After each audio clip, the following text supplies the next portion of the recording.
কলকাতার রাজপথ কাঁপবে। আমরা উঠবো না, আমরা এপিসি ভবনের সামনে থেকে আমরা উঠবো না যতক্ষণ না আমাদের পর্যাপ্ত শূন্য পদে আমাদের নিয়োগ বিজ্ঞপ্তি ওনারা দেন। আমরা উঠবো না, আমাদেরকে তুলে নিয়ে যাবেন। আমরা যত দিন না দেবেন আমরা কলকাতাতেই থাকবো। আমরা যারা দূরের জেলার আমরা এখানেই পড়ে থাকবো। আমরা তো অলরেডি মরে আছি, আমরা তো মৃত। আমাদের দেওয়ালে পিঠ থেকে নেই, দেওয়ালে পিঠ থেকে পুড়ে বেরিয়ে গেছে। আর সেইখানে বসে তুমি তোমার স্টুডেন্টদেরকে বলছো জীবনে সৎ পথে চলো, সৎ পথের কোনোদিন বিফল হয় না, হয় না। কিন্তু পরক্ষণে তুমি মনে মনে এটাও তো ভাবতে পারো যে আমি কাদেরকে সৎ বলছি, সমাজটাই তো পুরো তো বাচ্চার দিকে ঢুকে যাচ্ছে। কিন্তু লক্ষ্মী, তুমি একটা কথা বলো, যেখানে মমতা ব্যানার্জি এত কথা বলেছে, প্রতিশ্রুতি দিয়েছে, মানে বলতে গেলে সেটা দিয়ে যে তুমি একজনের নাম নিলে গৌতম পাল ওনার নাম নিলে, ওনারা তো এটার প্রতিশ্রুতি দিয়েছেন। উনি তো এখনকার মানে রাজ্য সরকার তৃণমূল কংগ্রেসের হয়ে তো ওনারা কাজ করছে। এটা হয়ে তো তোমাদের মতো স্টুডেন্ট বা আমাদের মতো মানুষদেরকে আশ্বাস দিয়েছে। তারপর গিয়ে তারা ভোটটা পেয়েছে এবং জিতেছে। আজকে তারা এটা থেকে যেভাবে হোক কথাতে মিল হচ্ছে না, সেটা নিয়ে তোমার কেমন লাগে? আজকে স্বাধীনতাও এসছে আন্দোলন করে, বিপ্লবীদের আন্দোলনের দ্বারা। তারা হয়তো একদিনে পারেনি, একদিন কিন্তু পেরেছে। মাননীয় আমাদের মমতা ব্যানার্জি বলেই তোছেন যে প্রতিশ্রুতি মানে মিথ্যাচার। কেন বলছি কথাটা? উনি কিন্তু আমাদের প্রতিশ্রুতি দিয়েছিলেন যে 1 লক্ষ শিক্ষক নিয়োগ, মতো 2023-এর মধ্যে আমাদের নিয়োগটা কমপ্লিট হয়ে যাওয়ার কথা। আজকে 2025 সালের 15ই আগস্ট, 2025 সাল শেষ হতে চলল। আমরা এখনো সেই 2022-এ যেরকম ছিলাম আজকের ডেটে এসেও সেই একই পর্যায়ে। এবং আজকে কিন্তু স্বাধীনতা দিবস আমরা যে শুট করছি, একদম তো 79তম স্বাধীনতা দিবস। তোমার মনে হয় তুমি স্বাধীন হয়েছো ঠিকভাবে? আমার কাছে স্বাধীনতা মানে স্বেচ্ছাচারিতা নয়। কিছুদিন আগে স্বাধীনতা গেল এবং আজকে সোমবারে আজকে এই পডকাস্টটা খুবই ইম্পর্টেন্ট, কারণ হচ্ছে কালকে অনেক বড় একটা মিছিল হবে শিক্ষকদের, শিক্ষিকাদের, যারা নিজের দাবিতে পথে নামবে। অনেক দিন ধরে চলছে কিন্তু এটা। একটা জিনিস আমি এখানে না, আমি জানি না, আমি তো নর্মাল প্রাইভেট স্কুলের টিচার ছিলাম, এখন নর্মাল টিচার আমি। মমতা ব্যানার্জিকে অ্যাজ আ পার্সন আমার খুবই ভালো লাগতো, কারণ তিনি একজন ফাইটার। মমতা ব্যানার্জির প্রত্যেকটা বক্তৃতা আমার শোনা, বিশ্বাস করা, তার জন্যই কিন্তু তাকে আমরা ভোট দিয়েছি, বা আমি নিজেও ভোট দিয়েছি। তার নীল সাদা যে কনসেপ্টটা, সেটাকেও আমরা খুব ভালোবেসেছি।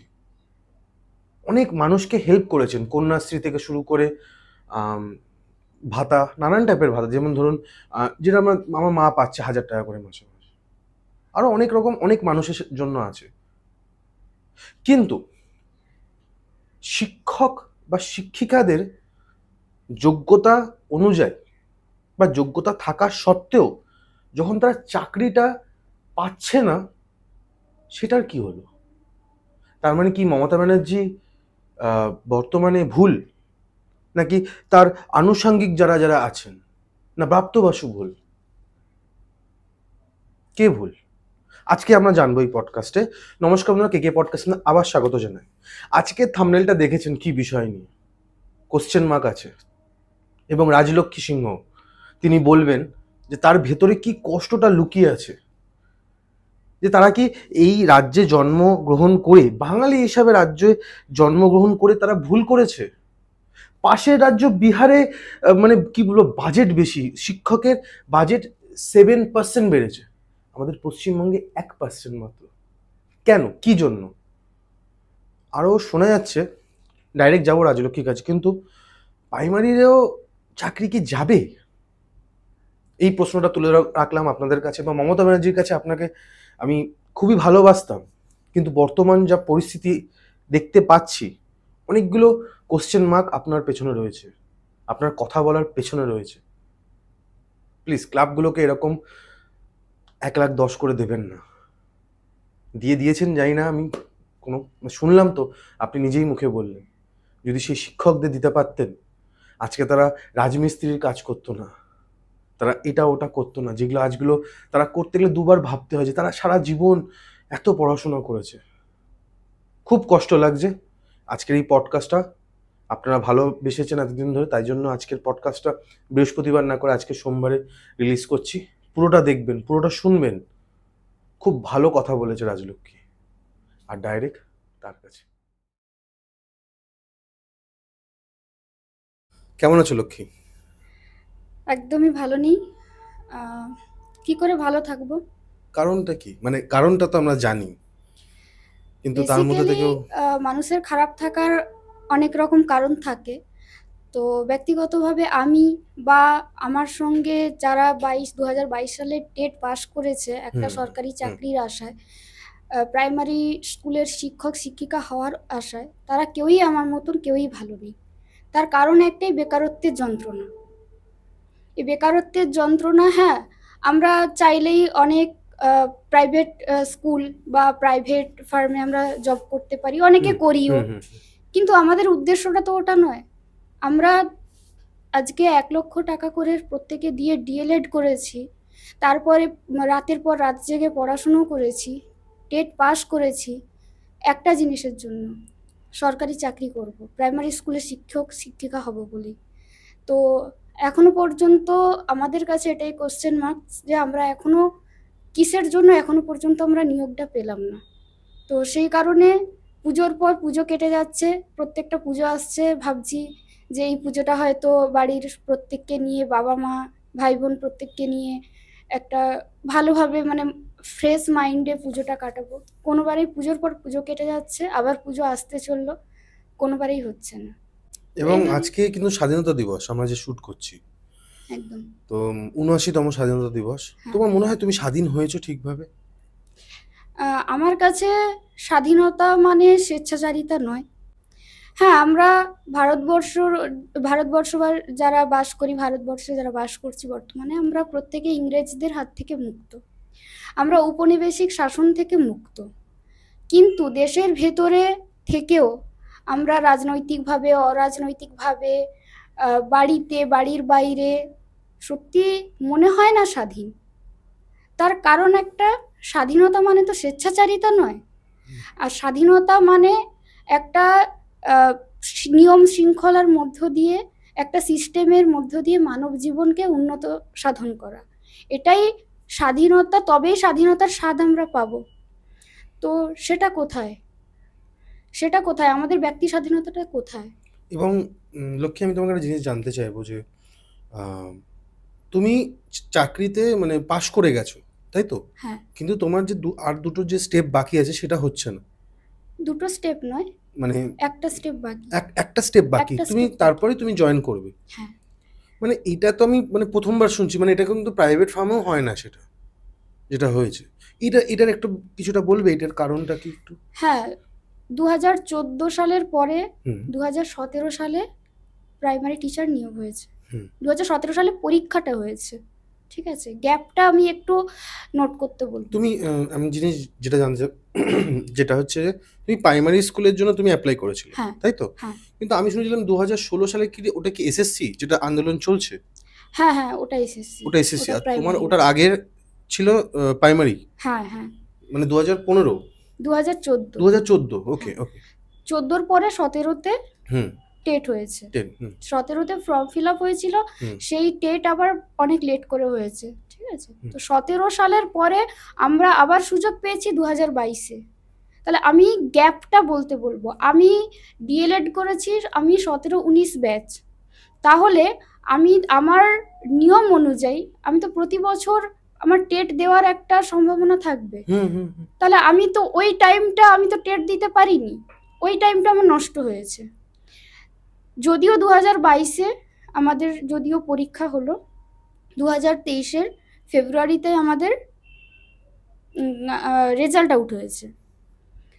তো রীতিমতো 2023-এর মধ্যে আমাদের নিয়োগটা কমপ্লিট হয়ে যাওয়ার কথা। আজকে 2025 সালের 15ই আগস্ট, 2025 সাল শেষ হতে চললো।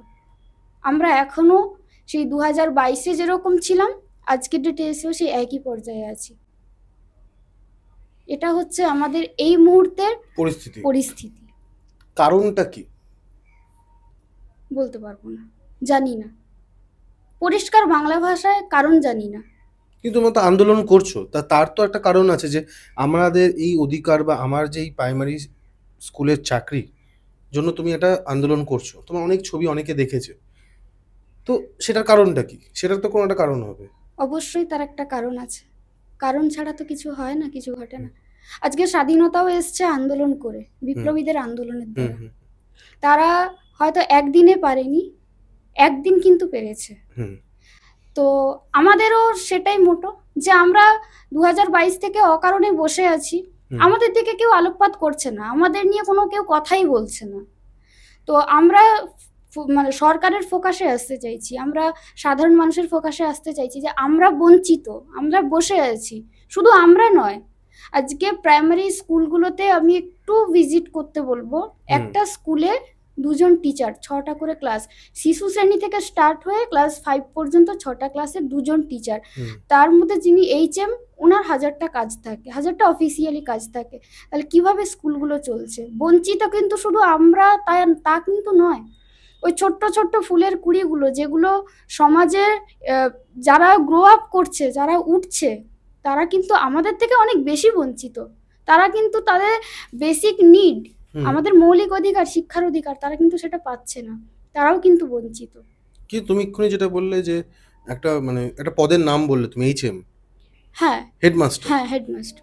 তিনিও তো মানে স্কুলে গিয়ে মানে সেখানে একটা নিজেরও তো প্রবলেম ফেস করতে হচ্ছে, সে ক্লাসও করাচ্ছে, এতগুলো কাজও করছে, মানে অবশ্যই সে চাকরি পেয়েও সে সাজা পাচ্ছে মনে হচ্ছে নাকি? অবশ্যই ওনার উপরে ক্লাসের প্রেসার থাকে, অফিসিয়ালি কাজ থাকে, ব্লকে যেতে হয়।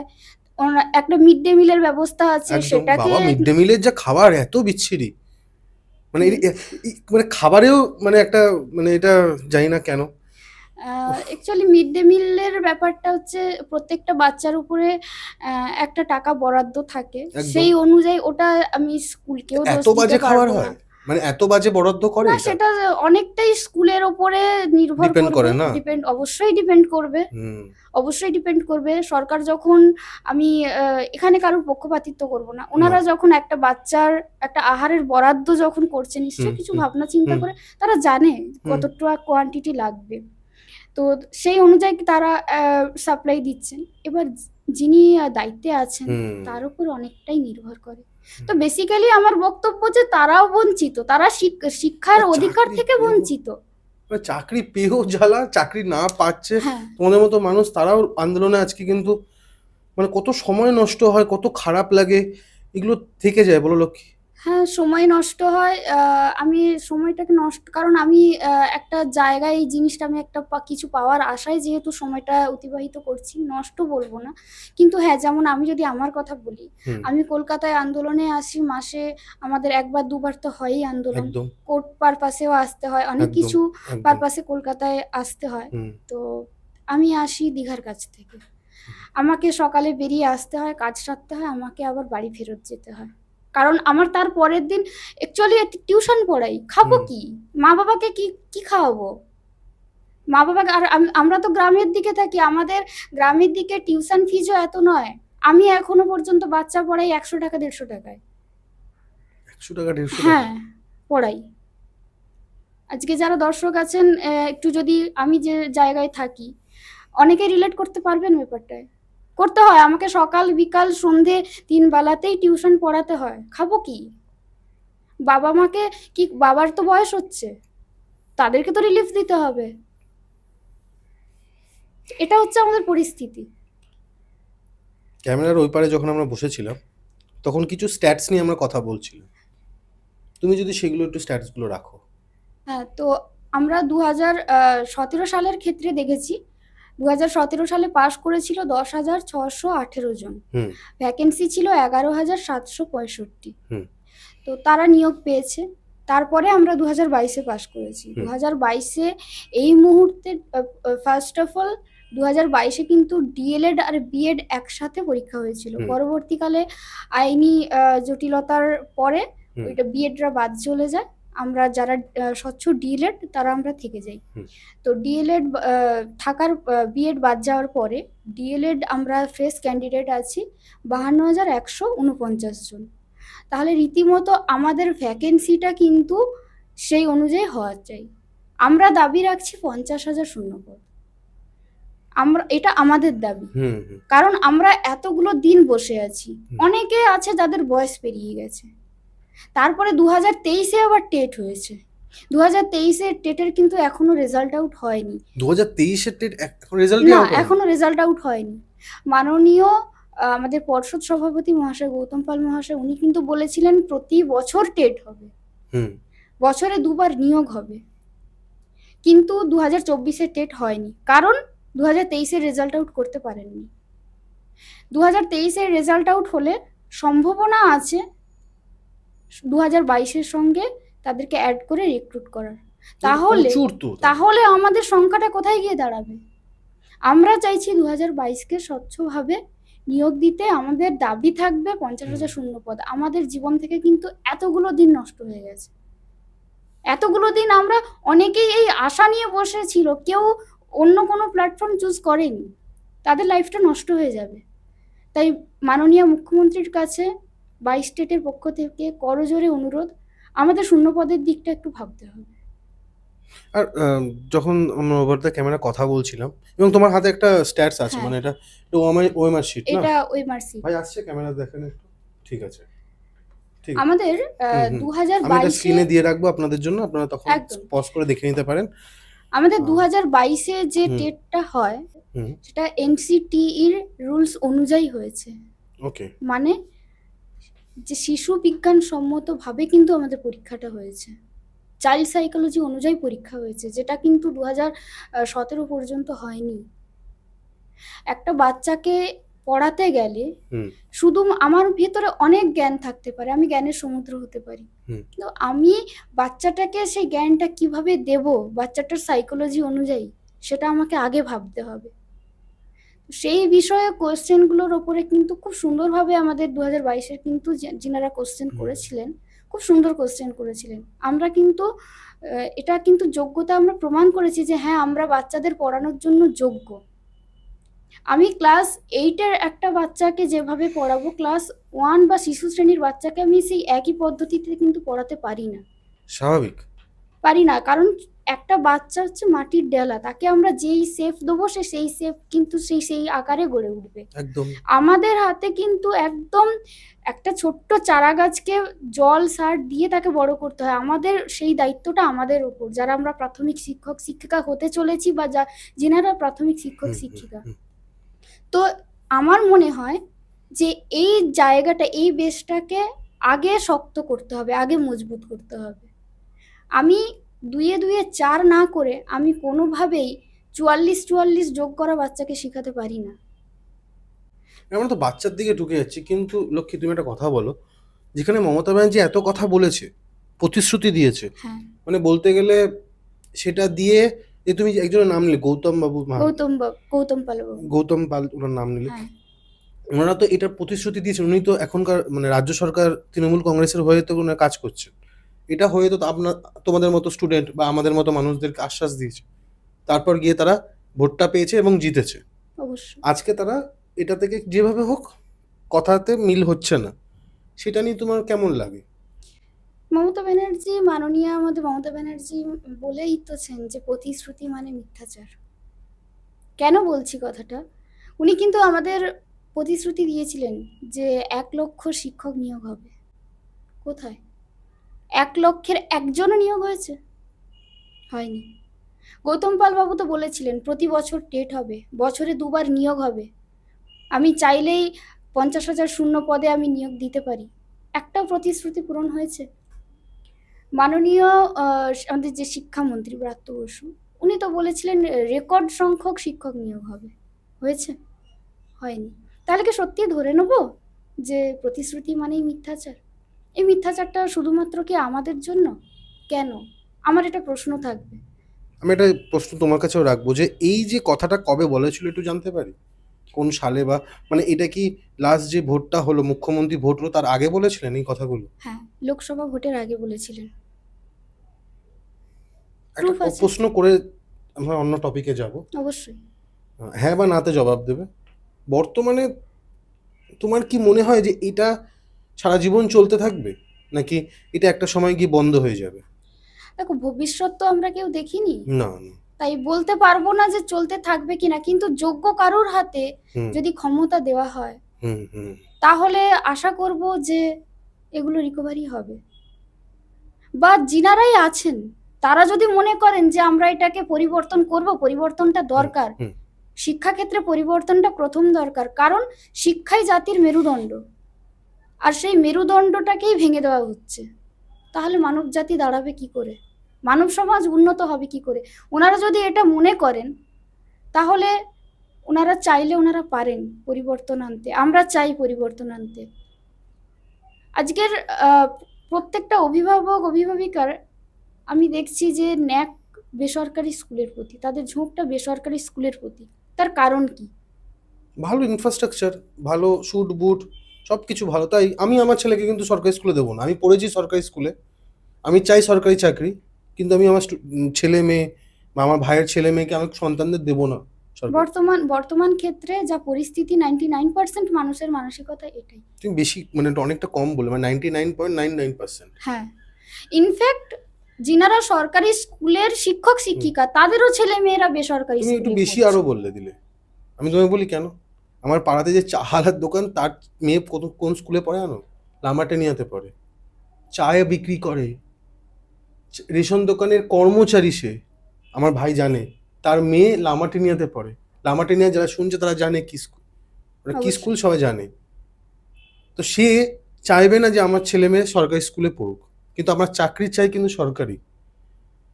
মানে এটা তোমার কাছে আমি বলছি যে এটা মানে এটা মেন্টালিটিটা হয়ে গেছে, মেন্টালিটি হয়ে গেছে। তার কারণ আছে, তার কারণটা হচ্ছে, হ্যাঁ হয়তো অনেকেই এখন শুট বুট টাইর জন্য বা নিজেদের ইংলিশ আভিজাত্যটা বজায় রাখার জন্য করে, আমি না বলছি না, কিন্তু শুধুমাত্র তাদেরকে দোষারোপ করলে হবে না।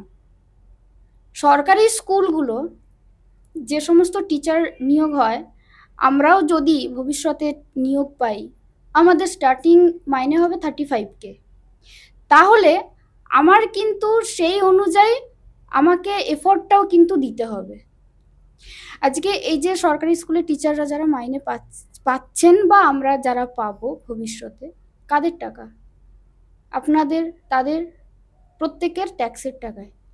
তাহলে আপনি এদিকেও ট্যাক্স দিচ্ছেন, এদিকেও আপনি ব্যয় করছেন, আবার আপনার ছেলে মেয়েকে কাড়ি কাড়ি টাকা ব্যয় করে কিন্তু বেসরকারি স্কুলেও ভর্তি করছেন। যদি সরকারি স্কুলের পরিকাঠামোটাই এত সুন্দর হতো, ভালো হতো না? তাহলে অভিভাবকদের মেন্টালিটিটা চেঞ্জ হতো। অবশ্যই সরকারি স্কুলে কিছু জিনিস আমার মতে পরিবর্তন করা উচিত, যেটা হচ্ছে প্রথম শৃঙ্খলা, যেটা বেসরকারি স্কুলে ওরা কিন্তু প্রচণ্ডভাবে কিন্তু এই দিকটা নজর দেয়। ড্রেস আপের কথাটা আমি বলবো না, কারণ ড্রেস চাইলেই চেঞ্জ করা যায়, আর এখন সরকারি স্কুলে ওরাও ড্রেস আপ করে দিয়েছে খুব সুন্দরভাবে। আমি চাইলে আমার বাচ্চাকে সুন্দর একটা ড্রেস আপ করে আমি স্কুলে পাঠাতে পারি। তা আমি দেখবো স্কুলে যাচ্ছে কেন বাচ্চা, শিক্ষার জন্য। তো শিক্ষার মানটা উন্নত হোক, শিক্ষার মানটা উন্নত হলে তবে স্কুলে যাওয়ার যে অভিসন্ধি সেটা পূরণ হবে। তাই শিক্ষার মানটাকে উন্নত করতে হবে। লক্ষ্মী, আমি এবার ডিএলএড থেকে একটু এসএসসির দিকে ঢুকি। হ্যাঁ, সরি, এসএসসিতে কিছু কিছু টিচাররা চাকরি পেয়ে গেছেন অলরেডি, অনেকে পায়নি। কেউ বলছে, এটা আমি জানি না সত্যি কি মিথ্যে, আদালত বিচার করবেন, কিন্তু আমরা যত শুনেছি তারা টাকা দিয়ে চাকরিটা পেয়েছে এবং তারা ক্লাস করিয়েছে। কিছু কিছু টিচার এতটাই বোগাস ছিল যে স্টুডেন্টরাই ভালো লাগতো না তাদেরকে, কিন্তু বাদ বাকি যারা টাকা দিয়ে ঢুকেছে তারা ভালো কিছু ছিল। তো আমি এটা জানতে চাইবো তোমার কাছে অ্যাজ আ বন্ধু হিসেবে বা দাদা হিসেবে জানতে চাইবো তোমার কাছে যে কোনটা ঠিক কোনটা ভুল? টাকা দিয়ে ঢোকাটা কি ঠিক হয়েছিল কোনোভাবে, নাকি যারা দিনের পর দিন আজকে যারা কাঁদছে, আন্দোলন করছে, ঝামেলা করছে, মানে রাস্তাঘাটে মাঝে মাঝে জ্যাম পড়ে যাচ্ছে, অ্যাম্বুলেন্স আটকে মারা যাচ্ছে অনেক মানুষরা, কে ঠিক কে ভুল একটু আমাকে একটু বলবে? টাকা দিয়ে চাকরি আমি নেব কেন? আমার এটা প্রশ্ন। আমি টাকা দেব কেন?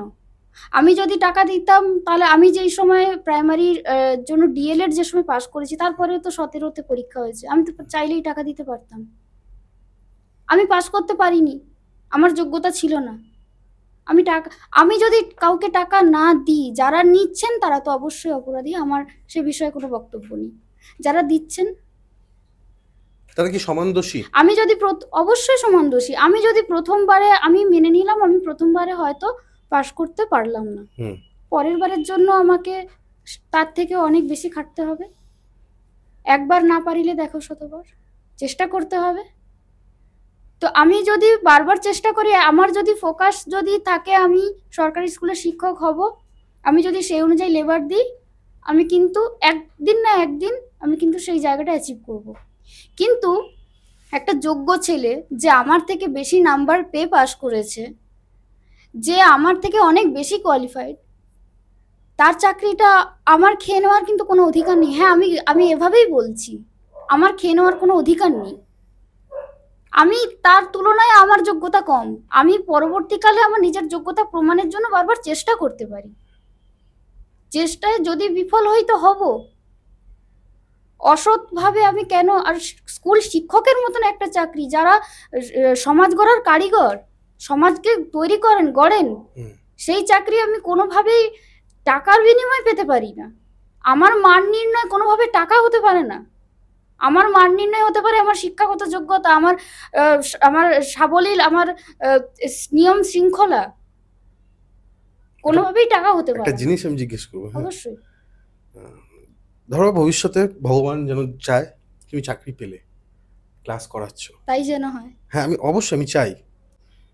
আর সেইখানে বসে তুমি তোমার স্টুডেন্টদেরকে বলছো জীবনে সৎ পথে চলো, সৎ পথের কোনো দিন বিফল হয় না, হয় না। কিন্তু পরক্ষণে তুমি মনে মনে এটাও তো ভাবতে পারো যে আমি কাদেরকে সৎ বলছি, সমাজটাই তো পুরো কারাপ্টেড।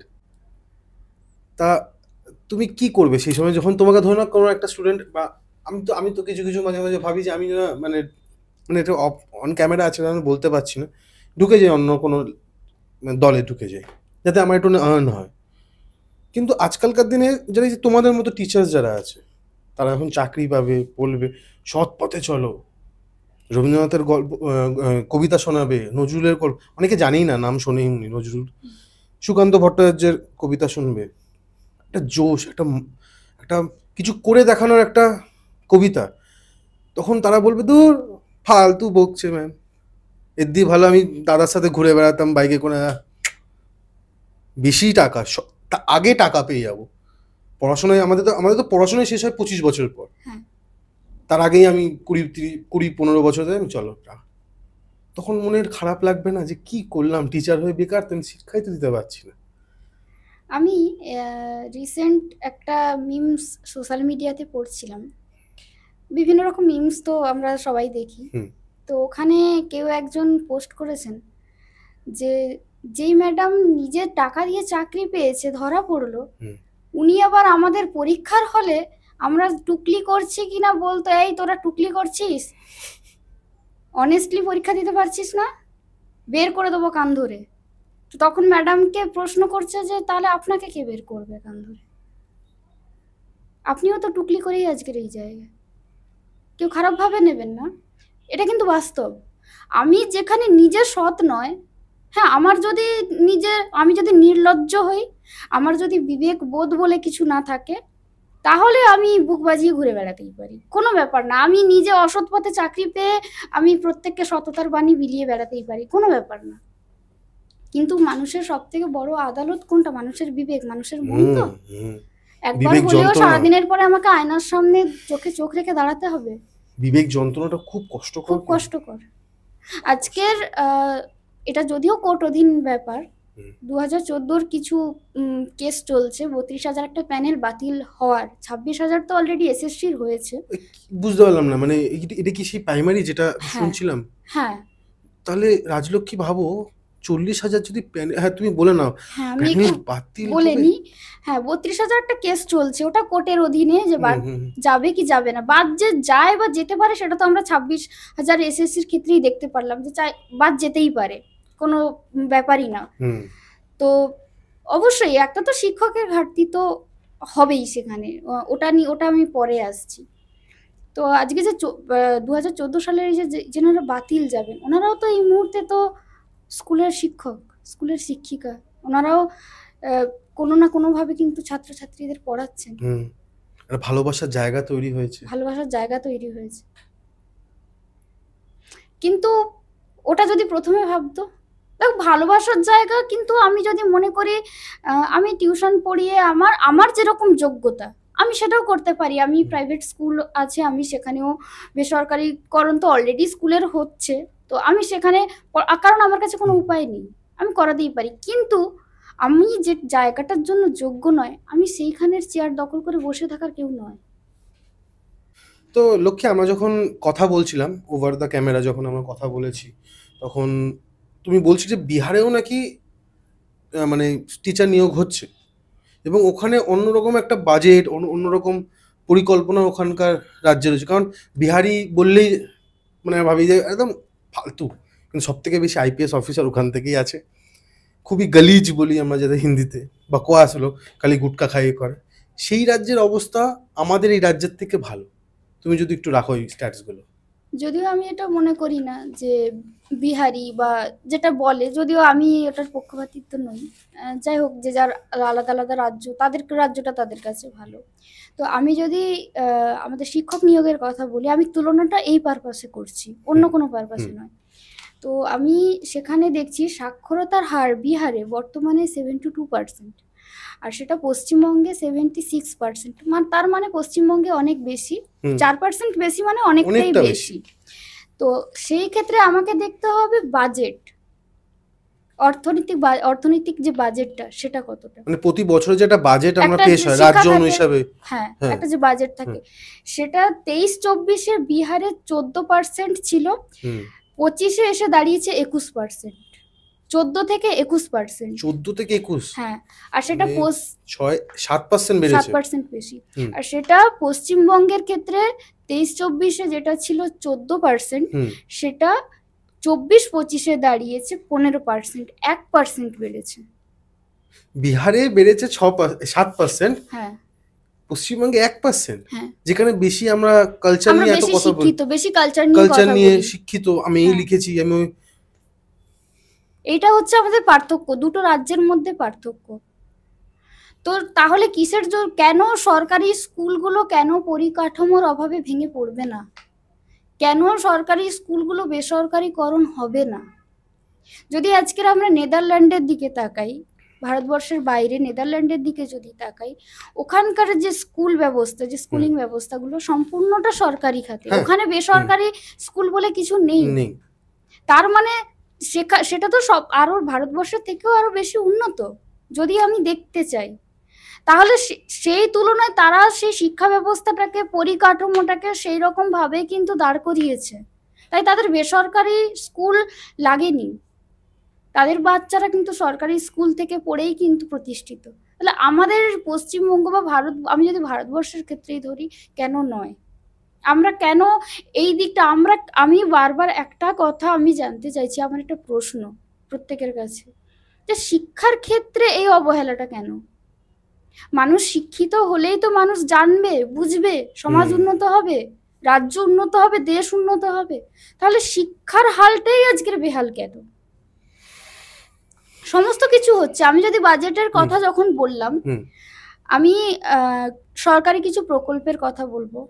আমি যেমন একটা সরকারি প্রকল্প, লক্ষ্মী ভান্ডার প্রকল্প, খুব ভালো সরকারি প্রকল্প, একটা মানবিক প্রকল্প, যে সমস্ত মহিলারা পিছিয়ে আছেন তাদের জন্য খুবই ভালো, কিন্তু আমার মতে, এটা আমার ব্যক্তিগত মতামত, অপাত্রে দান সমীচীন নয়। এটা তো অনেক ক্ষেত্রেই অপাত্রে দান হচ্ছে। কিভাবে? যার হাজবেন্ড সরকারি চাকরি করে, যাদের অনেক বড় ব্যবসা, তাদের বাড়ির মেয়ে বউরাও কিন্তু সেই ভাতাটা পাচ্ছে। সেটা কিন্তু তার কাছে ওই একটা সমুদ্র থেকে এক বাটি জল তুলে নিলে যতটা পরিমাণ, ওই পরিমাণের সমান তার কাছে ওই টাকাটা, কিন্তু তা ওই টাকাটা তো ওয়েস্ট হচ্ছে। ওই টাকাটা কাদের টাকা? আমার আপনার, তাদের প্রত্যেকের ট্যাক্সের টাকা। আমি বলছি যে প্রকল্পগুলো খুব ভালো চালু, যেমন কন্যাশ্রী প্রকল্প, অনেক প্রত্যেকটা মেয়ে উপকৃত হয়েছে, খুব ভালো প্রকল্প। কিন্তু লক্ষ্মী ভান্ডার যে প্রকল্পটা, সেটাকে আমি অবশ্যই সাপোর্ট করছি, সরকারি প্রকল্প অবশ্যই সাপোর্ট করছি, কিন্তু আমি বলছি যে আমার কিন্তু ওই প্রকল্পে ওই ভাতাটা পাওয়ার আমি আমি চাইছি না। আমার যোগ্যতা, আমি শিক্ষিকা হব, আমার যোগ্যতা আমি মাসের শেষে আমি পরিশ্রম করব, তার বদলে মাইনে নেব। আমি ভাতা চাইছি না। তাহলে আমাকে আমার চাকরিটা দিন, আমাকে ভাতা দিতে হবে না। আমার 27 এজ, আমি এখনো পর্যন্ত ওই প্রকল্প পাই না, আমি লক্ষ্মী ভাণ্ডার পাই না, কিন্তু আমি চাইছি আমার চাকরিটা দিন। যাদের প্রয়োজন তাদেরকে দিন, যাদের ফ্রিতে রেশনের চালের প্রয়োজন, সত্যি প্রয়োজন, তাদেরকে দিন। যাদের বাড়ির সামনে ধানের গোলা বসে আছে তারা আরো ডবল ডবল পাচ্ছে, এটা তো অপাত্রে দান। এতে আমাদের ক্ষতি হচ্ছে, সাধারণ মানুষের ক্ষতি হচ্ছে, সমাজের ক্ষতি হচ্ছে। ওই টাকাটা, ওই বাজেটটা আপনি শিক্ষা ক্ষেত্রে লাগান, স্বাস্থ্যর ক্ষেত্রে লাগান। আজকে দুর্গাপুজোতে ক্লাবগুলোতে যে পরিমাণে টাকার হারটা বাড়িয়ে দিলেন উনি, যেভাবে উনি বললেন যে এবারে 85 থেকে এবারে কত করব, 1 লাখ করি, যেভাবে একটা সুন্দরভাবে মিষ্টি হাসি হেসে আমাদের মাননীয়া বললেন, ঠিক সেইভাবে যদি আমাদেরকে বলতেন যে অনেক দিন তো বসে আছো, এবারে দিয়ে দিই তোমাদের চাকরিটা, বলো কত ভ্যাকেন্সি, তোমরা কতজন পাস করে আছো, এই পাস করে আছো, ঠিক আছে চলো তোমাদেরকে এই ভ্যাকেন্সিতে তোমাদেরকে নিয়োগ দিয়ে দিচ্ছি, চলো এবার খুশি তো। যদি আমাদেরকে সেটা বলতেন, আমরা বেঁচে যেতাম, সমাজ বেঁচে যেত, রাজ্য বেঁচে যেত। আজকে যে 80% যে বিদ্যুতের বিল অফ করে দিলেন, সেটা কাদের ঘাড়ে গিয়ে পড়বে? সাধারণ মানুষদের। এতে আমাদের উপকার কতটুকু হচ্ছে জানি না, আমার মতে অপকারই হচ্ছে। আপনি তাহলে দুটো দিক ব্যালেন্স করুন, আপনি ভাতাও দিন, আপনি আপনার প্রকল্পগুলো দিন, কিন্তু সরকারি যারা যোগ্য সরকারি চাকরি পাওয়ার তাদেরকেও চাকরিটা দিন, বিশেষ করে শিক্ষাক্ষেত্রে বাজেটটা বাড়ান। একদমই। বিহারে যে চাকরিটা যে হচ্ছে, আমি বিহারেতে কেন আসছি, কারণ আমরা দেখছিলাম তোমার স্ট্যাটসগুলোতে ওখানে চাকরি যে নিয়োগ করা হচ্ছে, সেই নিয়োগের ব্যাপার যদি একটু তুমি বলো। আমি যদি বিহারের নিয়োগের কথা বলি, 2023-এ নিয়োগ হয়েছে, প্রথম ধাপে নিয়োগ হয়েছে 79,943। তারপরে আবার দ্বিতীয় ধাপে 2023-এ দ্বিতীয় ধাপে আবার নিয়োগ হয়েছে 9,431 জন। আবার 2024-এ এসে সেখানে নিয়োগ হয়েছে 25,505 জন। বিহারে তাহলে 23 সাল থেকে 24 সাল পর্যন্ত এতজন টিচার রিক্রুট হয়েছে 1 to 5। সেই জায়গায় 2023 থেকে যদি আমি 2024 পর্যন্তই আমি যদি পশ্চিমবঙ্গের দিকে তাকাই, জিরো। কারণ হ্যাঁ জিরো, কারণ তার আগে যেটা নিয়োগ হয়েছে সেটা 2017 নিয়োগ হয়েছে। তাহলে এবারে প্রত্যেক রাজ্যবাসী এবারে বিচার করুক যে শিক্ষার ক্ষেত্রে পশ্চিমবঙ্গ এগিয়ে না বিহার এগিয়ে। আজকের পর থেকে অন্তত এইটা জানার পরে, এটা আমি উইথ প্রুফ কথা বলছি, আমি প্রুফ ছাড়া কথা বলছি না। এই ছবিগুলো কি এসছে ভাই? ওই যা দেখাচ্ছিল, একটু দেখাও তো রক্ষী, যে এটা কিন্তু আকাশ থেকে এরকম পড়ে আছে, এটা নেটেই আছে। অবশ্যই এটা তুমিও নেট থেকেই পেয়েছো? যেটা যে কেউই নেট থেকে পেয়ে যাবে, এগুলো আমাদের কাছে অবশ্যই, এগুলো আমাদের কাছে গচ্ছিত আছে, যে কেউই নেট থেকে পেয়ে যাবে, কোনো প্রবলেম নেই, নেট সার্চ করলেই পেয়ে যাবে যে কথাটা কতটা সত্যি কথা। তাহলে আমার মতে আজকের পর থেকে অন্তত প্রত্যেকের ধারণাটা অনেকটাই চেঞ্জ হয়ে যাবে বিহার আর পশ্চিমবঙ্গে। আমি কাউকে প্রমোট করছি না, কোনো রাজ্যকে প্রমোট করছি না, আমি অবশ্যই তুলনা করছি, পাশের রাজ্য তো বিহার, আমি করছি যেখানে শিক্ষিতের হার এত আমাদের থেকে কম, সেখানের সঙ্গে আমাদের রাজ্যের পার্থক্যটা এত কেন? হঠাৎ করে আমরা কেন, আমাদের অবনমন ঘটলো কেন রাজ্যে? এটা আমার প্রশ্ন থাকলো। Thank you.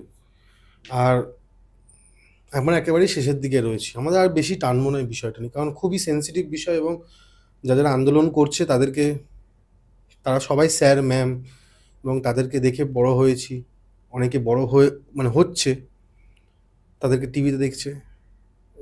লাস্টে একটাই প্রশ্ন করব বা বলবো যে তোমার যদি কিছু বলার বাকি থাকে, কারণ মঙ্গলবারে একটা মিছিল আছে, তুমি বলছিলে ওটা শেষ মিছিল নাকি, সেটা ব্যাপারে যদি একটু বলে দাও। আগামী 19 তারিখ মঙ্গলবার 2022 টেট পাস, প্রত্যেক টেট পাসদের একটা আন্দোলন কর্মসূচি রয়েছে। হুম তো আমি আমার যে সমস্ত সহযোদ্ধারা রয়েছেন 2022 স্টেট পাস, আমি তাদেরকে প্রত্যেককে আমি বলবো এই আন্দোলনে যোগদান করতে। এটা আমাদের প্রথম, আমরা চাইবো যে এটা আমাদের একদম শেষ আন্দোলন হোক। আমাদের মেন দাবি থাকবে 50,000 শূন্যপদ। যেহেতু আমরা এতদিন ধরে বসে আছি, তারপরে আমাদের এত হিউজ একটা অ্যামাউন্টের আমরা প্রত্যেকে পাস করেছি, 52,000 সামথিং আমরা পাস করেছি। তো সেইখানে যদি কোনোভাবে 10,000 15,000 শূন্যপদ দিয়ে দেয়, সেখানে কিন্তু আমরা অনেককে, বেশিরভাগ সিংহভাগই আমরা চাকরি পাবো না। তো সেটা যেন না হয়। তো আমি এখানে আর একটা কথা আমি আমার জাস্ট মনে পড়লো বলে বললাম। এরকম একটা আইন অমান্য আন্দোলন ছিল, যেখানে আমাদের পুলিশ আমাদেরকে তুলে নিয়ে গেছিল। আমাদের একটা, আমি থানার নাম উল্লেখ করবো না, আমাদেরকে একটা থানায় রাখা হয়েছিল, যেরকম রাখা হয়। তো সেখানে একজন পুলিশ কর্মী আমাদেরকে কোশ্চেন করেছিলেন যে তোমরা এই চাকরি, একটা চাকরির পেছনে তোমরা কেন পড়ে আছো? আমি তো অনেক চাকরি ছেড়ে ছেড়ে আমার যেটা মনে হয়েছে, আমি প্রচুর চাকরি পেয়েছি তখন, কিন্তু আমার যেটা মনে হয়েছে আমি সেটা করেছি। তার মানে উনি আমাদেরকে বলতে চাইছেন যে আমরা মানে অযোগ্য, অন্যান্য চাকরি পাওয়ার জন্য আমরা অযোগ্য, তাই আমরা এই কোনোভাবে একটাতে পাস করেছি, এটা নিয়ে পড়ে আছি। তো সেখানে আমার কোশ্চেন ছিল যে আমি 12th পাস করার পরে আমার বাবার জমি বিক্রি করা টাকা দিয়ে আমি ডিএলএড করেছিলাম, কিন্তু প্রাইমারি টিচার হব বলেই। আমি কর্পোরেটে চাকরি করব, ডব্লিউবিসিএস অফিসার হব, আইপিএস হব বলে নয়, কিন্তু আমার উদ্দেশ্য ছিল যে আমি প্রাইমারি টিচার হব। তাহলে আমার সেই ডিএলএড করাটা কি বৃথা? আমি তার পুলিশের ট্রেনিং নিয়ে আমি নিশ্চয়ই আর্মি হতে পারবো না, পুলিশের ট্রেনিং নিয়ে আমি শিক্ষক হতে পারবো না। তখন শিক্ষকতা ট্রেনিং নিয়ে আমি অন্যান্য চাকরির জন্য আমি কিভাবে আমি সেখানে আমি মানে মানে যোগ্য প্রমাণ করব, নিজের যোগ্যতাটা কিভাবে, আমি তো ওই লাইনেই যাচ্ছি না। কারণ আমি ছোটবেলা থেকে ভেবে রেখেছি আমি এটাই হব, আমি পড়াশোনা করছি এটা নিয়েই। হ্যাঁ। তাহলে ওনার ওই কোশ্চেনটা কি কোনোভাবে, আমার তো মনে হয়নি যে ওনার ওই কোশ্চেনটা কোনোভাবে আমাদের করা উচিত হয়েছে, যে তোমরা কেন অন্য চাকরির ক্ষেত্রে যাচ্ছ না। তাহলে আমি বলবো, তাহলে যদি প্রত্যেকেই যদি এই ভাবনা নিয়ে থাকে যে শিক্ষক তো নিয়োগ হচ্ছে না, ও হবে না, তাহলে কি দরকার ডিএলএড বিএড করে, কোনো প্রয়োজন নেই। তাহলে তো স্কুলগুলো চলবে না, শিক্ষক কোথায় পাবেন? নিশ্চয় কোনো পুলিশ কর্মী এসে স্কুল চালাবে না। তাহলে কিভাবে ব্যালেন্সটা কিভাবে করবেন? যদি শিক্ষকের চাকরি দিচ্ছে না বলে কেউ যদি শিক্ষকতার অবশ্যই, কারণ প্রত্যেকেরই কেরিয়ার আছে, প্রত্যেকের পরিবার আছে, নিশ্চয়ই নিশ্চয়ই। তো তারা আগে দেখবে যে আমরা যে জায়গাটায় আগে চাকরি পাবো সেই জায়গাটার দিকে আগে ফোকাস করবে। তো আমরা প্রত্যেকে যদি এটাই ভাবি যে শিক্ষক কি হবে, ডিএলএড বিএড করে কি হবে, এই একটা চাকরির পেছনে পড়ে থাকে, তাহলে তো স্কুলগুলো এভাবে, এখন দুজন টিচারের স্কুল চলছে, পরবর্তীকালে তো ওখানে শূন্য। এখন অনেক স্কুল বন্ধও হয়ে গেছে। আমি একটু দর্শক বন্ধুদের বলবো যে একটু খোঁজখবর নিতে, অনেক স্কুল বন্ধ হয়ে গেছে পরিকাঠামোর অভাবে, শিক্ষকের অভাবে। তাহলে কি করতে চাইছেন? এইরকম ভাবে স্কুলগুলোকে বন্ধ করে দিতে চাইছেন? লক্ষ্মী, ওবিসির একটা ব্যাপারে মামলা চলছিল হাইকোর্টে, তাই তো? তো ওটার কি ব্যাপারটা হলো একটু বলবে? হ্যাঁ, একটা ওবিসি ম্যাটার চলছিল, একটা আইনগত বিষয়। তো সেটার জন্য বিভিন্ন স্কুল কলেজে রিক্রুটমেন্ট তো বন্ধই ছিল একেবারে, স্কুল কলেজে ফর্ম ফিল আপ বন্ধ ছিল, ভর্তি বন্ধ ছিল, বিভিন্ন রিক্রুটমেন্টগুলো বন্ধ ছিল। তো পর্ষদ সভাপতি এটা বলেছিলেন আমাদের মাননীয় গৌতম পাল বাবু, যে সেই জন্য আমাদের নিয়োগটা দিতে পারছেন না। তো যদিও আমার কোশ্চেন যে যখন ওবিসি মামলা যখন হয়নি, তার আগে চাইলেই আমাদের লোকসভা ভোটের সময় কি তার আগে পরে আমাদের নিয়োগ দিতে পারতেন, তখন কোনো বাধা ছিল না, কোনো আইনি জটিলতা 2022-এর ক্ষেত্রে ছিল না। এবার ওবিসি মামলাটা তো একটা আইনগত বিষয়, এটা আমাদের পার্সোনাল ম্যাটার নয়, এটা পুরো দেশের বিষয়, পুরো রাজ্যের বিষয়। তো সেই জায়গায় উনি দিতে পারেননি। তো উনি বলেছিলেন ওবিসি মামলা মেটার 72 ঘন্টার পরে কিন্তু আমাদের বিজ্ঞপ্তি দিয়ে দেবেন। তো 72 ঘন্টা পেরিয়ে আজকে অনেক ঘন্টাই হয়ে গেল, কাউন্ট করলে সেটা বোঝা যাবে। আমাদের কিন্তু এখনো পর্যন্ত কোনো বিজ্ঞপ্তি দেননি। কোর্ট অর্ডার আছে আমার হাতে, সুপ্রিম কোর্টের যে অর্ডার কপিটা আছে, এখানে স্পষ্টভাবে বলা আছে যে হাইকোর্টে এটাকে স্টে ফেলে দেওয়া হয়েছে। এটা কোনোভাবেই আমাদের কোনো নিয়োগের ক্ষেত্রে, কোনো ফর্ম ফিল আপের ক্ষেত্রে কিন্তু ওবিসি ম্যাটারটা কিন্তু আর বাধা প্রাপ্ত হবে না। তো তারপরেও কিন্তু আমরা এখনো পর্যন্ত বসে আছি। কি জন্য বসে আছি, কি কারণ বসে আছি জানি না। উনি যে প্রেস বিজ্ঞপ্তি দিয়েছিলেন সেটাও আমি এটা তোমাকে বলবো যে দর্শক বন্ধুদের দেখিয়ে দিতে, যে উনি কিন্তু বলেছিলেন যে ওবিসি সংক্রান্ত মামলার জন্য আমরা নিয়োগটা বন্ধ রাখছি। তারপরে ওবিসি মামলার তো আর তো কোনো বাধা নেই, সেই জন্য পুলিশের রিক্রুট হচ্ছে, এসএসসি রিক্রুট হচ্ছে, ডাক্তারদের নতুন করে রিক্রুটমেন্ট দিচ্ছে। তাহলে আমাদের ক্ষেত্রে কেন নয়, প্রাইমারির ক্ষেত্রে কেন নয়? আমরা তো ওদের অনেক আগে থেকে 2022 থেকে খালি কি পাস প্রাইমারি ডিএলএড এর এই ব্যাপারটা নাকি এসএসসি যারা ওই 26,000 চাকরি ছাড়িয়েছে হ্যাঁ। তাদেরও? হ্যাঁ, যারা ও এসএসসি তারা তো চাকরি ছেড়ে গেছে, যারা মানে এটা তো যিনারা চাকরি হ্যাঁ, ছেড়ে হ্যাঁ, গেছেন হুম। ওনারা সহ যারা ফ্রেশ ক্যান্ডিডেট যারা নতুন আছেন, যারা তো ফ্রেশার, লাখে চলে যাবে না ব্যাপারটা?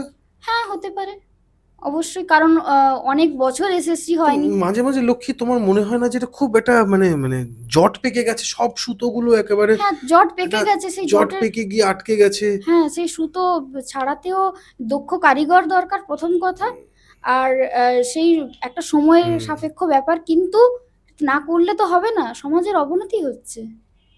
সেই জন্য আমাদের নিয়োগের জন্য, নিয়োগের দাবিতে আমি মঙ্গলবার আমাদের প্রত্যেক 22 স্টেট পাস সহযোদ্ধাদের আমি তোমার চ্যানেলের মাধ্যমে আমি এটা প্রচার করতে চাই, প্রত্যেকের আসা দরকার। দাবি, আমাদের দাবিটা রাখতে হবে। আমাদের কথা শুনছেন না, আমাদের কথা ওনারা ভাবছেন না, আমাদেরকে ভাবাতে হবে। আজকে একটা জিনিস আমি ভাবি মাঝে মাঝে, রিটায়ারমেন্ট কি হয় স্টুডেন্ট মানে টিচারদের রিটায়ারমেন্ট হয়? আমি যদি একটু যদি পিছিয়ে যাই, আমি তাহলে দেখব রিটায়ারমেন্ট গত 2 মাসে 500 জন রিটায়ার করেছেন। 2 মাসে 500 জন রিটায়ার করেছেন। তাহলে কাউন্ট তুমি নিজে করে নাও, 2 মাসে 500 জন করে যদি রিটায়ার করেন। আমার কাছে একটা জেলার আরটিআই কপিও আছে, ঠিক আছে, আমি একটু জেলাটাকে হাইড করছি, এরকম আরটিআই কপিও আমাদের বের করা আছে। কোন 2022-এর পক্ষ থেকে ক্লাস 5-কে প্রাইমারিতে ইনক্লুড করার জন্য কেস করা হয়েছিল। সেই কেসে যথাযথ আমরা জিতি এবং ওনারা বলেছেন যে ধাপে ধাপে স্কুলগুলোতে ক্লাস 5-কে অ্যাড করা হবে। যদিও প্রাথমিক স্কুলে ক্লাস 5 নেই না, যদিও প্রাইমারিতে ছিল না, আগে হাই স্কুলে ছিল, এখনো আছে, কিন্তু ওটা প্রাথমিক শিক্ষা পর্ষদের আন্ডারে পড়ছে ক্লাস 5টা। ওটা কিন্তু হাই স্কুলের আন্ডারে পড়ছে না, এসএসসির আন্ডারে পড়ছে না। কিন্তু ওটা তো আমি বলবো নন ট্রেন্ড টিচার দিয়ে ক্লাস 5-এর স্টুডেন্টদের পড়ানো হয়, যিনারা বিএড দিয়ে পড়াচ্ছেন, কারণ ওটা তো প্রাথমিক শিক্ষার আন্ডারে হওয়া উচিত। কিন্তু ওর যেটা সরকারের করা উচিত ছিল ওনারা করেননি এতদিন। তারপরে আমাদের কেস করা হয় আমাদের 2022-দের তরফ থেকে। তো সেই কেসে আমরা রায় পাই যে ধাপে ধাপে একটা পরিকাঠামোগত ব্যাপার তো রয়েছে, ধাপে ধাপে স্কুলগুলোতে ক্লাস 5 অ্যাড হবে। কিন্তু এখনো এরকম প্রচুর স্কুল রয়েছে অফিসিয়ালি হয়তো দেখাচ্ছে যে ক্লাস 5 অ্যাড, কিন্তু সেগুলোতে ক্লাস 5 অ্যাড নেই। বিশাল জট পেকে রয়েছে। হ্যাঁ, আমি একদম মাইন্ডটা একদম অন্যরকম লাগছে, কারণ আমি পড়েছি ক্লাস 5 এসএসসি তে। হ্যাঁ, কিন্তু মানে ওটা প্রাথমিকের আন্ডারে। প্রাথমিকের আন্ডারে? হ্যাঁ, ওটা প্রাথমিকের আন্ডারে। আমি ভাই দুজনেই তো পড়েছি ক্লাস 5 ডে, মানে সকাল মানে 10টা না 12টা 10:30টার সময় আমাদের স্কুল থাকে, মানে ক্লাস 5টা প্রাইমারি। হ্যাঁ, আমি একটু যিনারা দর্শক বন্ধু যিনারা আছেন ওনারা ক্লাস 5-এর বইটা যদি একটু নোটিস করেন, ওখানে কিন্তু উল্লেখ আছে, প্রাথমিক শিক্ষা পর্ষদ উল্লেখ আছে, শিক্ষণ পরামর্শতে উল্লেখ আছে, ওনারা চাইলে কিন্তু দেখে নিতে পারেন। ওটা কিন্তু প্রাথমিকের আন্ডারে পড়ছে। কি বলছো এইসব? হ্যাঁ, ক্লাস 5টাকে অ্যাড করার জন্য ছিল না এতদিন, যে সব স্কুলগুলোতে অ্যাড করেছে, তাহলে স্টুডেন্ট সংখ্যা অনেক বেড়ে গেছে, তাহলে টিচার তো নেই সেখানে রীতিমতো। সরকারি স্কুলে আমাদের তো কতগুলো ক্লাস অফই চলে এলো, টিচার এমনিতেই নেই, আবার সেই জায়গায় ক্লাস 5-কে অ্যাড করা হয়েছে।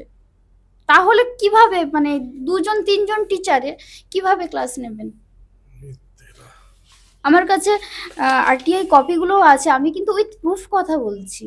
আমি একটা জেলার আরটিআই কপি নিয়ে আমি কথা বলছি। এরকম প্রত্যেকটা জেলাতে যিনারা রয়েছেন তাদের কাছে কিন্তু প্রত্যেকটা প্রুফ আছে। আমার বক্তব্যটা এই জায়গায় যে আমরা সমস্ত দিক থেকে কিন্তু যদি দেখা যায় যে আমরা কিন্তু একমাত্র এটা কিন্তু আমাদের প্রাপ্য। আজকের প্রাথমিক স্কুলে এই চাকরিটা আমাদের 2022-এ যারা আমরা টেট পাস করেছি, এটা আমাদের প্রাপ্য, সেটা থেকে আমাদেরকে বঞ্চিত করা হচ্ছে। হলফ করে বলতে পারি আমাদেরকে ইচ্ছাকৃতভাবে বঞ্চিত করা হচ্ছে। Thank you. আমি মাননীয় হ্যাঁ তুই বলো বলো, হ্যাঁ, সরি আমি ছিলাম। হ্যাঁ আমি মাননীয় মমতা ব্যানার্জির কাছে, আমাদের পর্ষদ সভাপতি গৌতম পাল বাবুর কাছে আমি করজোড়ে অনুরোধ জানাবো, আমাদের শিক্ষামন্ত্রী ব্রাত্য বসুর কাছে করজোড়ে অনুরোধ জানাবো, আমাদের দিকে একটু তাকান। আমাদের অন্তত এই মাসে নোটিশটা অন্তত জারি করুন, ইন্টারভিউ নোটিশটা অন্তত দিন, আমাদের ইন্টারভিউ দেওয়ার সুযোগ দিন, আমাদের নিজেদের যোগ্যতা প্রমাণের সুযোগ দিন। আমরা তো সাদা খাতা দিয়ে চাকরি চাইছি না, আমরা পাশ করেছি, আমাদের কাছে ওএমআর আছে, আমরা যোগ্য, আমরা আমাদের চাকরিটা চাইছি। আমার প্রশ্ন থাকবে, আমরা কি যোগ্য বলেই, আমাদের কাছে স্বচ্ছ ওএমআর আছে বলেই কি আমরা আজকে এতদিন বসে আছি বা ভবিষ্যতে আরো বসে থাকবো? আমার একটা প্রশ্ন থাকবে মাননীয়ার কাছে, আমাদের গৌতম পাল বাবুর কাছেও এই প্রশ্নটা থাকবে। তাহলে কি এটা আমাদের অপরাধ? আমরা কি অপরাধ করেছি স্বচ্ছভাবে পাস করেছি বলে, আমরা টাকা দিইনি বলে? আর আমার সমস্ত 22 স্টেট পাস সহযোদ্ধা বন্ধু বান্ধবী প্রত্যেককে আমি অনুরোধ করব, আগামী মঙ্গলবার কলকাতা রাজপথ কাঁপবে, কলকাতা রাজপথ কাঁপবে। আমরা উঠবো না, আমরা এপিসি ভবনের সামনে থেকে আমরা উঠবো না যতক্ষণ না আমাদের পর্যাপ্ত শূন্য পদে আমাদের নিয়োগ বিজ্ঞপ্তি ওনারা দেন। আমরা উঠবো না, আমাদেরকে তুলে নিয়ে যাবেন, আমরা যত দিন না দেবেন আমরা কলকাতাতেই থাকবো। আমরা যারা দূরের জেলার আমরা এখানেই পড়ে থাকবো। আমরা তো অলরেডি মরে আছি, আমরা তো মৃত, আমাদের দেওয়ালে পিঠ থেকে নেই, দেওয়ালে পিঠ থেকে ফুঁড়ে বেরিয়ে গেছে। আমরা কি করব? আমরা এমনিতেই প্রায় মৃত প্রায়। তো আমাদের সেই দিন 19 তারিখে আমাদের প্রত্যেকের এই যে 2022 স্টেটের যে কর্মসূচি, সেখানে প্রত্যেক 22 স্টেট পাস সহযোদ্ধাদের জানাবো যেন তারা যেন উপস্থিত থাকে, তারা যেন নিয়োগ বিজ্ঞপ্তি নিয়ে হাসি মুখে যেন বাড়ি যায়, বাড়ি গিয়ে ইন্টারভিউর জন্য স্টাডি করতে পারে, যাতে এর পরের স্টেপটাও সুন্দরভাবে পাস করে আমরা যেন প্রত্যেকে হাসি মুখে স্কুলে যেতে পারি। আমরা যেন এই সামনে সরস্বতী পুজো আছে, সেই সরস্বতী পুজো যেন আমরা স্কুলে কাটাতে পারি, বাচ্চাদের সঙ্গে কাটাতে পারি, এটা আমাদের আশা। এক বুক আশা নিয়ে আজকে তোমার চ্যানেল থেকে আমি প্রত্যেককে এই বার্তা দিতে চাই, সামনের সরস্বতী পুজো আমরা স্কুলে থাকবো। থ্যাংক ইউ লক্ষ্মী, তোমাকে অনেক ধন্যবাদ। আমি মন থেকে বলছি, তার কারণ তোমার এই চ্যানেলটা আমাদের মতন এই বঞ্চিত যারা, তাদেরকে যে এই সুযোগটা করে দিয়েছে, এটা আমাদের কাছে অনেক বড় ব্যাপার। আমিও একজন টিচার ছিলাম, আমি এখনো টিচার আছি। তুমি চলে যাওয়ার পর বা তুমি থাকাকালীন হতে পারে আমার স্টুডেন্ট আসতে পারে। আমার খুব খারাপ লেগেছে এই পডকাস্টটা করতে। আমি অনেক দিন ধরে চাইছিলাম, কিন্তু আমি সহজ একটা ভালো মানুষ আমি পাচ্ছিলাম না, কারণ সবাই ব্যস্ত আন্দোলনে। নিজের পেটের জ্বালায় তো মানুষ এখন এসে বকবে না, তাই না?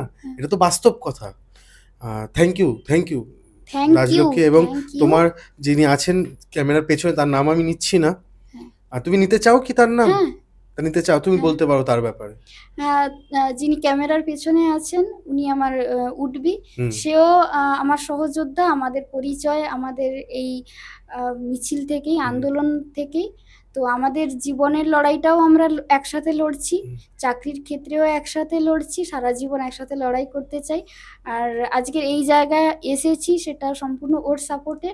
তো আমি ওকে অনেক অনেক ধন্যবাদ জানাতে চাই, আর আমার জীবনে আসার জন্য ওকে অনেক ধন্যবাদ। তোমাকেও ধন্যবাদ, আর তোমাকেও ধন্যবাদ।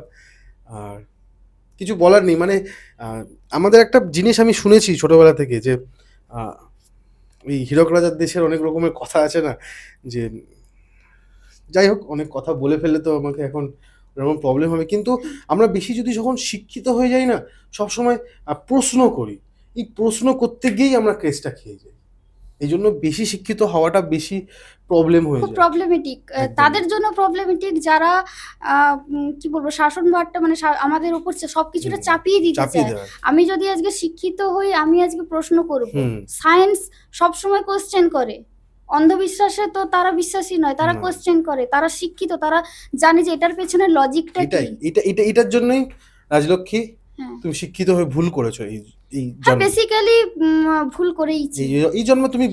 তুমি একটা বাজে মানুষ, হ্যাঁ ঠিক আছে, অবশ্যই। আর আমি এই বাজে হয়ে খুব খুশি, আমি স্যাটিসফাইড। তাহলে প্রশ্ন কিন্তু থেকেই গেল। আজকে সারা podcast এতটা জুড়ে বাজে কিন্তু। হতে পেরেছি বলেই, আমি এতটা উদ্ধত হতে পেরেছি বলেই হয়তো আজকে মেদিনীপুর থেকে কলকাতায় দৌড়ে আসতে পেরেছি সবার সামনে, আজকে বসে সবার সামনে আমার বক্তব্যটা আমি রাখতে পেরেছি বলে আমি এরকম বাজে হয়ে আমি খুব স্যাটিসফাইড। আর শুধুমাত্র তো এখানে যে আমাদের কথা বা আমাদের 22 স্টেট পাসের কথা বললাম তা তো না, এটা পুরো সমাজের অবক্ষয়। শুধুমাত্র এটা আমাদের অবক্ষয় না, এটা একটা সামাজিক অবক্ষয়। তার কারণ সমাজ নষ্ট হচ্ছে, ছোট ছোট ছেলে মেয়েগুলো নষ্ট হয়ে যাচ্ছে, শিক্ষা ক্ষেত্রটা নষ্ট হয়ে যাচ্ছে। এটা শুধুমাত্র আমাদের ডিসেবিলিটি নয়, এটা পুরো সমাজের ডিসেবিলিটি। তাই প্রত্যেকটা সমাজের প্রত্যেকটা মানুষের উচিত এই শিক্ষা ক্ষেত্রটাকে আজকে সঠিক পর্যায়ে দাঁড় করানোর জন্য এগিয়ে আসার, আমাদের সঙ্গত দেওয়ার তাদের উচিত। নিজেদের বাচ্চাগুলোকে বেসরকারি স্কুলে না পাঠিয়ে, এক কারি টাকা না খরচা করে যে সমস্ত যোগ্য শিক্ষক শিক্ষিকা দিয়ে যদি স্কুল চালায়, তাহলে তাদেরও ছেলে মেয়েরা ঠিক সেরকম ভাবেই মানুষ হবে। তাদেরও আমাদের উপর আস্থা রাখতে হবে, ভরসা বিশ্বাস রাখতে হবে, আমাদের সঙ্গত দিতে হবে, আমাদের সাথ দিতে হবে। তাদেরকেও আমরা বলবো যে আমাদের সঙ্গত দিন। একদম, থ্যাংক ইউ। ইউ। শেষ হতে পারছে না, মানে যেভাবেই আমি চাই না কেন, মানে কি বলুন তো, কষ্টে আছে একটা মানুষ। তাই জন্যই এত যখনই বারবার থ্যাংক ইউ বলে ভাবছেন শেষ হবে, শেষ হয়নি। একটা মানুষের কষ্ট বেরিয়ে এসছে আজকের পডকাস্টে, কিন্তু খালি একটা মানুষের না, যতজন মানুষ আন্দোলন করছেন, চাকরি হারিয়েছেন। আর এতক্ষণ থাকার জন্য খুবই ধন্যবাদ। আমি আপনাদের হোস্ট, জানেনই, কৌশিক সেন। আজকে আমাদের গেস্ট রাজলক্ষ্মী, আর ক্যামেরার পেছনে অ্যাজ ইউজুয়াল কিংশুক সেন। ধন্যবাদ, নমস্কার রাজলক্ষ্মী। নমস্কার।